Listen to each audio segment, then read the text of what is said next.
Hi, this is Ed Driscoll, and we're in Texas today, the Lone Star State. Specifically, Arlington, Texas, home of the Texas Rangers. Not to mention the Richard Green Linear Park and the Arlington Convention Center, which is where we'll be dropping in today. Why? Well, welcome to the 2007 Texas Guitar Show. Let's go inside where there are thousands upon thousands of guitars for sale. And many beautiful guitars from the 1950s, the golden era of the electric guitar, including these two rare late 1950s Les Pauls, which originally sold for about $265, and these days go in the mid-six-figure range or higher. Why? Well, supply and demand. Gibson only built about 1,300 Les Pauls in this configuration, and then they discontinued the design in 1960, only to see them played by Eric Clapton and Keith Richards and Jimmy Page and Duane Allman just a few years later. But maybe you prefer traditional acoustic guitars. Well, Gibson has a whole trailer full of them. And you're invited to give them a play. Inside the Gibson trailer, there were many beautiful acoustic models to choose from.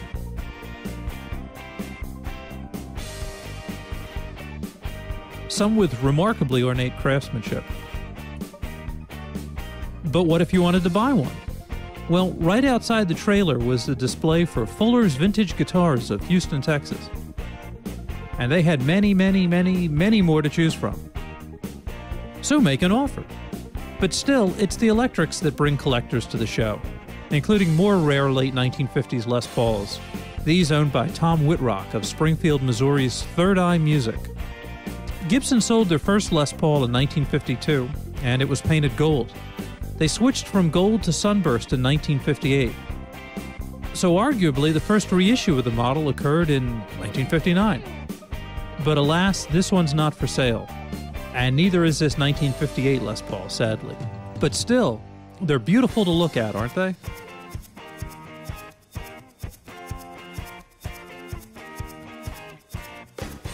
But maybe you prefer Fenders over Gibson. Leo Fender, after all, sold the first mass-produced solid-body electric guitar in 1950, the Telecaster. And it's been selling ever since. But it's the Telecaster's younger brother, the Stratocaster, that's arguably the most popular electric guitar, having been played by everyone from Buddy Holly to Jimi Hendrix. And while old Strats aren't as expensive as old Les Pauls, $48,000 is nothing to sneeze at. But hey, they will throw in the case for free. Such a bargain. Many dealers allowed you to give their guitars a test drive. And what if your guitar was under the weather? Well, Dr. Vintage has the healing prescription for whatever ails it. There were a few famous players at the show, including the late Randy Rhoads and Slash from Guns N' Roses. And Stevie Ray Vaughan appears to be giving the show his blessings. And he's brought his guitar, too. But he's brought attacking zombie puppets as well. With global tension in the news, music is one of the few unifying forces left. There were dealers from Sweden. And Japan. And it's Victor Bono as King Tut, all the way from Egypt.